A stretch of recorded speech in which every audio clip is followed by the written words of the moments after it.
नमस्कार विद्यार्थियों, कैसे हो आप लोग। मैं assistant professor Sawan Dhariwal government college for girls Rania के यूट्यूब चैनल हिस्ट्री टाइम्स में आपका हार्दिक स्वागत करता हूं। तो आइए आज के इस वीडियो लेक्चर में हम इतिहास विषय के परिचय के बारे में पढ़ेंगे। तो आज का हमारा टॉपिक होगा एन इंट्रोडक्शन टू हिस्ट्री। तो आज के इस वीडियो लेक्चर में मैं आपको बताऊंगा कि इतिहास विषय क्या है, व्हाट इज़ हिस्ट्री, और हमें इतिहास विषय क्यों पढ़ना चाहिए, इतिहास विषय पढ़ने के पीछे हमारा क्या उद्देश्य है, इतिहास किसे कहते हैं, कहाँ से इतिहास की उत्पत्ति हुई, इन सभी प्रश्नों का जवाब, इन सभी आपकी जिज्ञासाओं को शांत आज के इस वीडियो लेक्चर में किया जाएगा। तो आइए हम स्टार्ट करते हैं आज का हमारा ये वीडियो लेक्चर, जिसमें मैं आपको बताऊंगा कि इतिहास का परिचय क्या है। तो शुरू करते हैं एन इंट्रोडक्शन टू हिस्ट्री। प्यारे बच्चों, जैसे कि आपको पता है कि मानव के जीवन के विकास का अध्ययन ही इतिहास का सार है। मानव के जीवन के विकास का अध्ययन करना ही इतिहास का सार है। जैसे कि आपको पता है कि मानव का जो जीवन है वो निरंतर अकुशलता से कुशल की ओर बढ़ता है। मानव जो था वो पहले बहुत ज़्यादा कुशल नहीं था, यानी हम कह सकते हैं कि मानव अपने सभी कार्यों में अकुशल था, और धीरे धीरे जो मानव है वो अकुशलता से कुशलता की ओर बढ़ता है। तो मानव का अकुशलता से कुशलता की ओर बढ़ना ही इतिहास है। जैसे कि इसका मैं आपको उदाहरण दूं कि जो आदि मानव थे वो पहले किसी भी कार्य को करने में सक्षम नहीं थे, किसी भी कार्य को करने में कुशल नहीं थे। वो सभी कार्य बिल्कुल वैसे ही करते थे जैसे कि पशुओं के द्वारा कोई कार्य किया जाता है। देखिए कि जब आदि मानव था तो आदि मानव पहले 4 पैरों पर चलता था। आदि मानव 4 पैरों पर चलता था, 4 पैरों पर चलकर वो पेड़ों पर चढ़ता था, और किसी प्रकार के जो भी अपने कार्य थे, दैनिक कार्य थे, वो 4 पैरों पर ही चलता था। उसके एक लंबी सी पूंछ होती थी, यानी बंदर के साथ काफ़ी मिलता जुलता था। शरीर पर बहुत ज़्यादा बाल थे, लेकिन धीरे धीरे उसमें कुछ विकास हुआ तो वो 2 पैरों पर चलने लगा। पहले चौपाया था, फिर खड़ा होकर चलने लगा। खड़ा होकर चलने लग गया तो इससे उसको फ़ायदा हुआ, क्योंकि वो अपने हाथों का प्रयोग करके पेड़ों पर लगी हुई जो चीज़ें थी उनको तोड़ सकता था, और जब वो खड़ा होकर चलने लग गया तो दूर से आते हुए अपने शिकार को या कोई भी भय था उसको दूर से ही भांप सकता था। तो वो पैरों पर चलने लग गया, इससे उसको फ़ायदा हुआ। धीरे धीरे उसने कुछ पत्थर के औजार बनाने स्टार्ट कर दिए। अब पत्थर के औजार बनाने स्टार्ट कर दिए तो पत्थर के औजार शुरू में उसके बहुत ही बड़े और बेडोले होते थे, प्राकृतिक होते थे। अब जैसे जैसे उसका विकास हुआ, बुद्धि का विकास हुआ, उसने धीरे धीरे कुछ अच्छे और सुडौल और हल्के पत्थर के औजार बनाने शुरू कर दिए, और कुल्हाड़ी, खुरचनी, भाला, इस प्रकार के औजार उसने बनाने स्टार्ट कर दिए। तो जो मानव अच्छे औजार बनाने लग गया था वो होमो हैबिलस जाति के थे। उसके बाद उसकी बुद्धि का निरंतर विकास होता गया। जब बुद्धि का निरंतर विकास होता गया तो उसको हम कह सकते हैं कि वो एक परिपक्व और एक बुद्धि में एक अच्छा मानव बन गया था, यानी वो उस मानव को हम होमो सैपियंस कहते हैं। पहले होमो हैबिलस थे, होमो हैबिलस, उसके बाद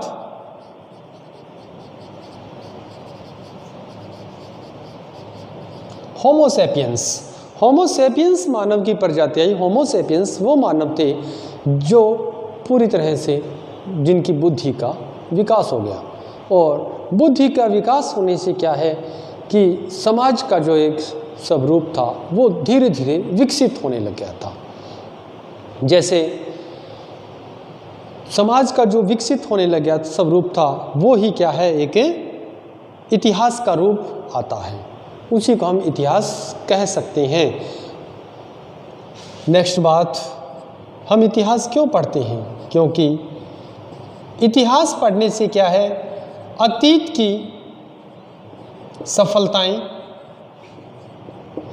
एवं असफलताओं का हमें ज्ञान होता है।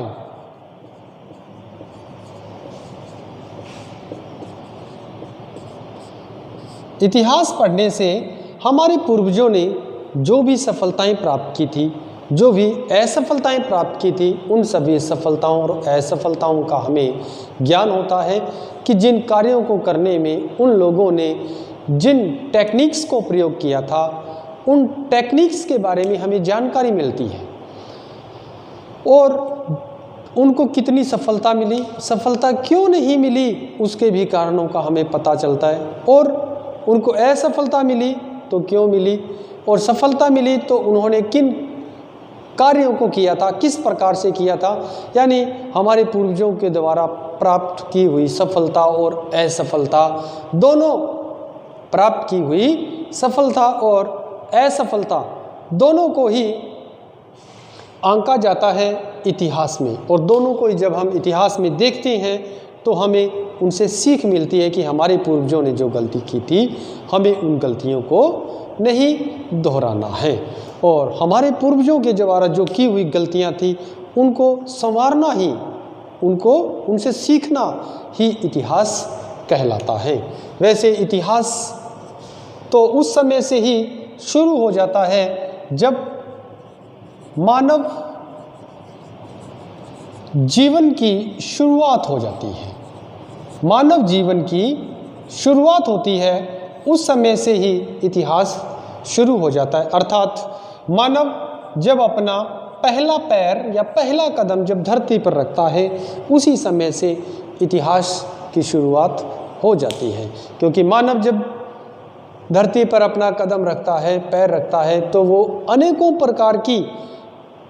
प्रकार की जो घटनाएं हैं, अनेकों प्रकार की जो क्रियाएं हैं, उनको करता है। जब अनेकों प्रकार की क्रियाओं को क्रियान्वित करता है तो उनको क्रियान्वित करने से उनके अनेकों उसके प्रतिफल निकलते हैं, उसके कई फायदे और कई नुकसान होते हैं, कई उसे सीख मिलती है, और जो भी वो कार्य करता है, जितनी भी वो गतिविधियां करती है, वो इतिहास के साक्ष्य के रूप में हमें प्राप्त होती है। जैसे कि मानव की बुद्धि का विकास हुआ, बुद्धि का विकास होते ही उसने अपने हथियारों और अपने औजारों में परिवर्तन करना शुरू कर दी। आज वो औजार हमें प्राप्त होते हैं। उसने हड्डी के औजार बनाना शुरू कर दिया, उसने खेती करना शुरू कर दिया, उसने आग जलाना शुरू कर दिया, उसने पहिए का आविष्कार करना शुरू कर दिया, और उसने निरंतर मतलब जो बढ़ता गया, तो जितनी कार्यक्रम उसने किए, जितनी गतिविधियां उसने की, वो सभी गतिविधियां क्या है, वो सभी गतिविधियां हमें इतिहास के दर्शन करवाती हैं। अगली बात, इतिहास का अवलोकन जब हम करते हैं,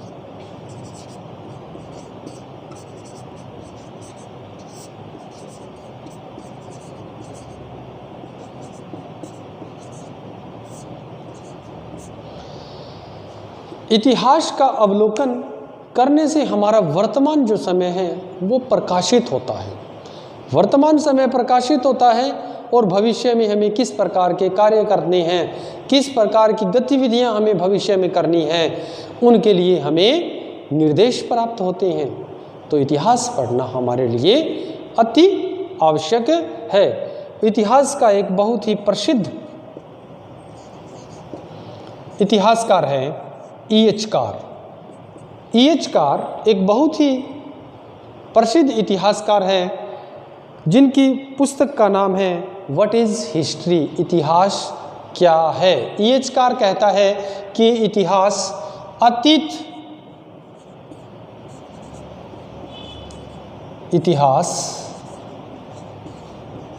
अतीत तथा वर्तमान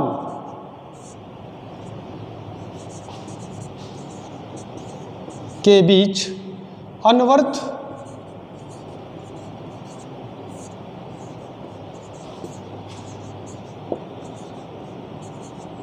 परिसंवाद है। देखिए कितनी बड़ी बात यहाँ पर विश्व प्रसिद्ध इतिहासकार EH-कार ने कही है। EH-कार का कहना है कि इतिहास अतीत तथा वर्तमान के बीच एक अनवरत निरंतर चलने वाली प्रक्रिया है। वो कहता है कि हमारा जो वर्तमान है वो इतिहास के बिना अधूरा है।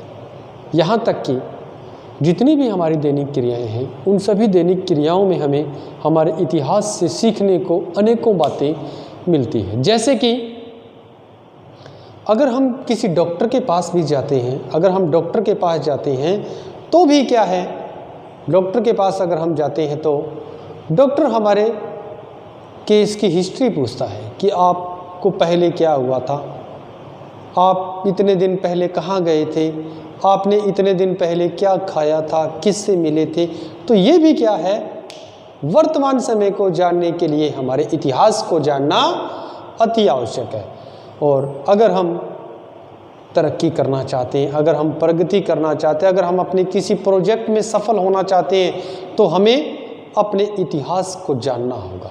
अगर हम अपने इतिहास को जानेंगे केवल तभी उसी पर हमारी सफलता निर्भर करती है, क्योंकि इतिहास में हमारे पूर्वजों ने जो भी गलतियां की थी उन गलतियों को हमारे द्वारा सुधारने का एक मौका मिलता है और इससे हम आने वाले अपने भविष्य को भी आलोकित कर सकते हैं। अब हम पढ़ेंगे कि इतिहास का अर्थ क्या है, meaning of history.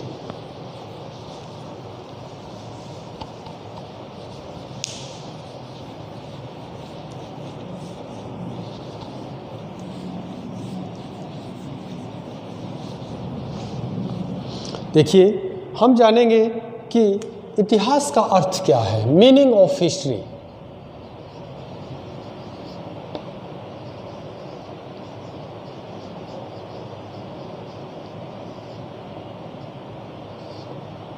Meaning of history, इतिहास का अर्थ क्या है। देखिए इतिहास जो शब्द है वो दो शब्दों से मिलकर बना है, इति प्लस हास, इति प्लस हास, जिसका अर्थ है अतीत में ऐसा हुआ होगा, अतीत काल में ऐसा हुआ। इति प्लस हास अर्थात ऐसा हुआ। इन चीज़ों को हम मानकर चलते हैं कि ऐसा हुआ। अब ऐसा हुआ किन तथ्यों के आधार पर हम कह सकते हैं, इसके लिए हमारे पास अनेकों प्रकार के तथ्य होना आवश्यक है। तो निश्चित रूप से अतीत काल में ऐसा हुआ, वही क्या है, इतिहास। और अति निश्चित रूप से हम इसके लिए कैसे कह सकते हैं, क्योंकि इतिहास जो है हमेशा किसी भी देखी हुई सुनी हुई बात पर निर्भर नहीं करता। इतिहास हमेशा तथ्य मांगता है। इतिहास किसी भी तथ्य को वैज्ञानिक रूप से परखता है, उसके बाद ही वो तथ्य मान्य होते हैं। केवल तभी हम कह सकते हैं कि ऐसा हुआ था। मान लो कि हमने किसी भी सभ्यता का उत्खनन किया, वहाँ पर हमें जो चीज़ें मिली हम उन्हीं चीज़ों के आधार पर कह सकते हैं कि सिंधु घाटी सभ्यता में ऐसा हुआ। हम मान सकते हैं कि हड़प्पा सभ्यता में एक बहुत बड़ा अन्नागार था, एक बहुत बड़ा स्नानागार था। क्यों कह सकते हैं? क्योंकि हमने वहाँ पर खुदाई की, हमें उस चीज़ के साक्ष्य प्राप्त हुए। केवल तभी हम कह सकते हैं कि वहाँ पर ऐसा हुआ है। इतिहास हमेशा तथ्यों पर निर्भर करता है। हेरोडोटस, अब देखिए, इतिहास father of history, father of history, ये बात इंपॉर्टेंट है कि ग्रीक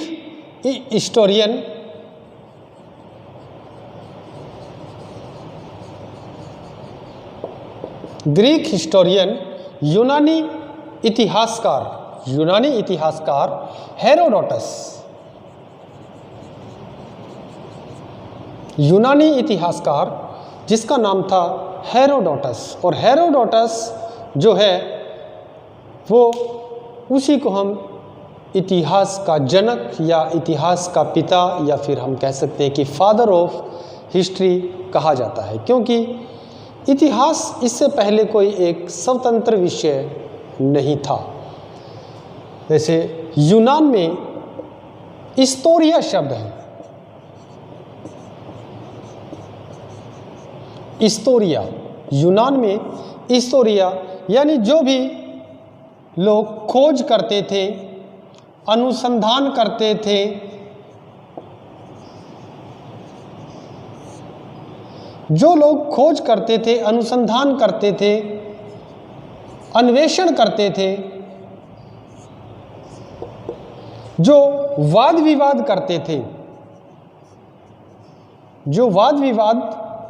करते थे, उन लोगों को या उस विषय को हिस्टोरिया कहा जाता था, जो कि इंग्लिश के शब्द हिस्ट्री से मिलता जुलता है, जो कि इंग्लिश के शब्द हिस्ट्री से मिलता जुलता शब्द है। इस प्रकार इसी शब्द का, हिस्टोरिया शब्द का ही डेरिवेशन होकर हिस्ट्री सब्जेक्ट बना।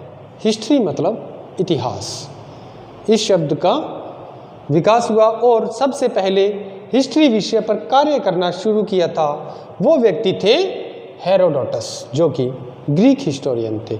और हेरोडोटस ने एक पुस्तक लिखी थी जिसका नाम था हिस्टोरिका।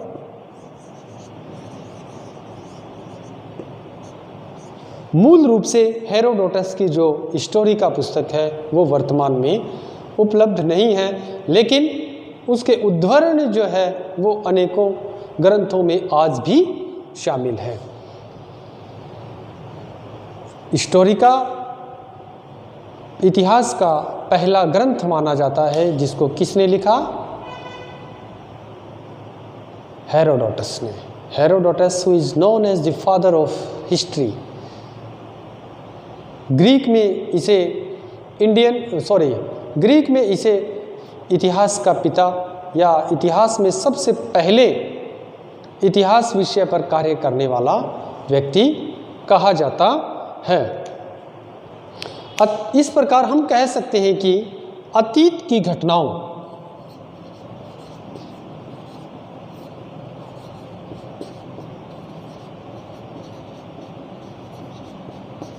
इस प्रकार देखिए कि अतीत की घटनाओं की स्थिति की जानकारी देने वाले, अतीत की घटनाओं की स्थिति की जानकारी देने वाले शास्त्र को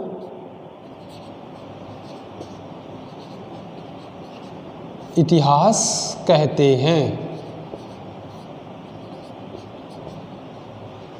इतिहास कहते हैं। अतीत की घटनाओं की स्थिति की जानकारी देने वाले शास्त्र को इतिहास कहते हैं, लेकिन अतीत की घटनाओं की जानकारी देने वाला शास्त्र तथ्यों पर और कुछ जो वैज्ञानिक बातें हैं उन्हीं पर आधारित होना चाहिए। केवल उसी को क्या कहते हैं? इतिहास कहते हैं।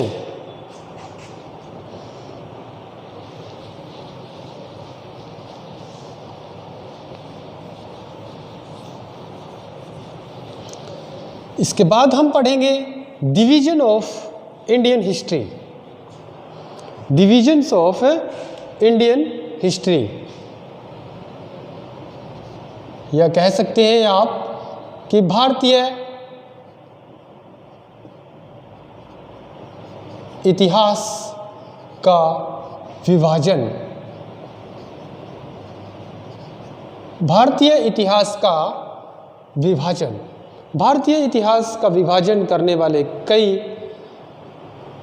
इतिहासकार थे, जिनमें से सबसे पहले भारतीय इतिहास का विभाजन करने वाले इतिहासकार थे जेम्स मिल। जेम्स मिल ने भारतीय इतिहास को 3 भागों में बांटा है। 3 भागों में बांटा है। सबसे पहला भारतीय इतिहास का भाग हिंदू एज, दूसरा है मुस्लिम एज,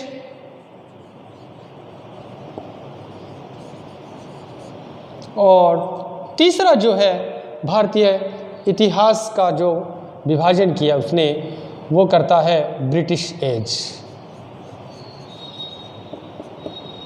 यानी भारत में सबसे पहले हिंदू थे तो हिंदुओं का काल, उसके बाद भारत में मुस्लिम शासन आया तो मुस्लिम एज, तीसरा जब भारत में ब्रिटिश लोगों का शासन रहा तो उसको ब्रिटिश एज उसने कहा। लेकिन इस बात को मैं सिरे से ही नकारता हूँ, क्योंकि जेम्स मिल ऐसा व्यक्ति जो कभी भारत आया ही नहीं, जिसने भारत के बारे में केवल किताबों में ही पढ़ा, वो व्यक्ति भारत के इतिहास का विभाजन किस प्रकार से कर सकता है।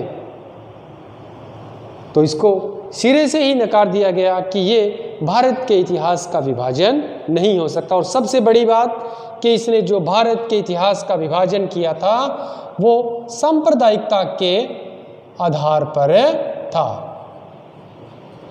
ये जो भारत के इतिहास का विभाजन था वो सांप्रदायिकता के आधार पर किया गया, और सांप्रदायिकता के आधार पर किसी देश के इतिहास का विभाजन करना औचित्यपूर्ण बात नहीं हो सकती।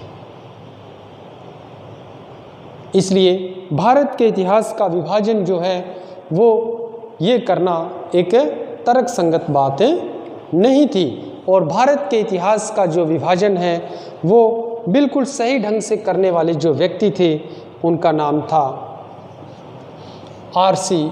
मजूमदार। अर्थात हम कह सकते हैं कि रमेश चंद्र मजूमदार जो था वो भारत के इतिहास का जिसने सही ढंग से मूल्यांकन किया, विभाजन किया भारत के इतिहास का, वो व्यक्ति था आर.सी. मजूमदार। आर.सी. मजूमदार ने भारत के इतिहास को 3 भागों में बांटा। उसने भारत के इतिहास को 3 भागों में बांटा।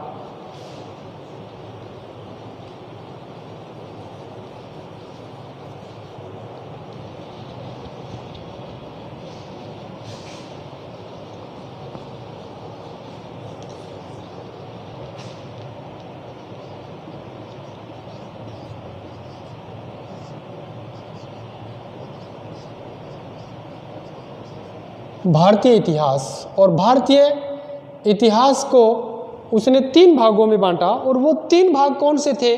देखिए, सबसे पहला जो भाग था जो उसने बांटा वो था प्राचीन भारतीय इतिहास। प्राचीन भारतीय इतिहास। दूसरा जो भाग है वो बना मध्यकालीन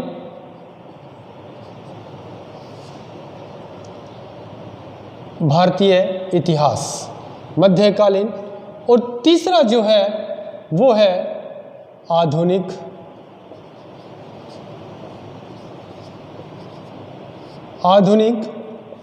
काल, या हम कह सकते हैं कि आधुनिक भारत।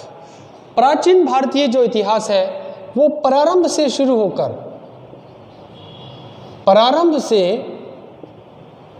होता है। प्राचीन भारतीय इतिहास जो है वो प्रारंभ से शुरू होकर 1000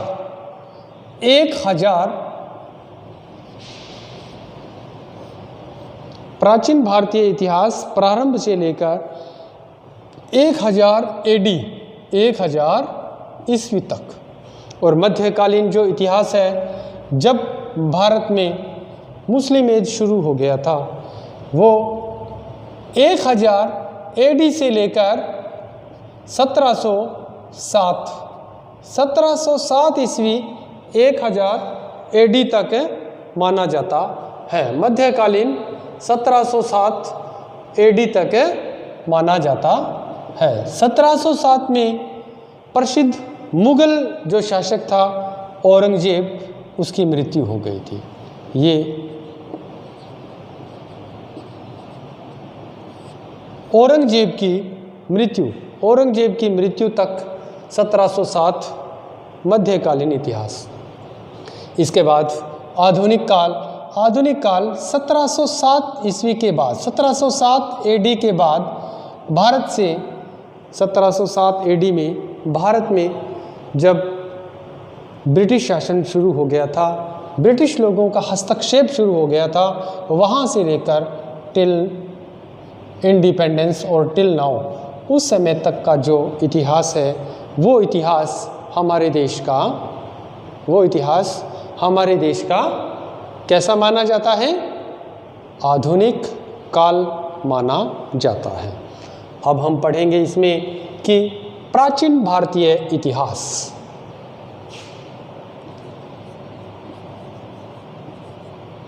प्राचीन भारतीय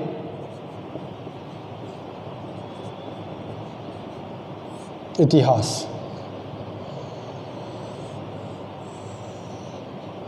प्राचीन भारतीय इतिहास। तो भारत का जो प्राचीन इतिहास है वो देखिए, भारत का जो प्राचीन इतिहास है उसको 3 भागों में बांटते हैं। प्राचीन भारतीय इतिहास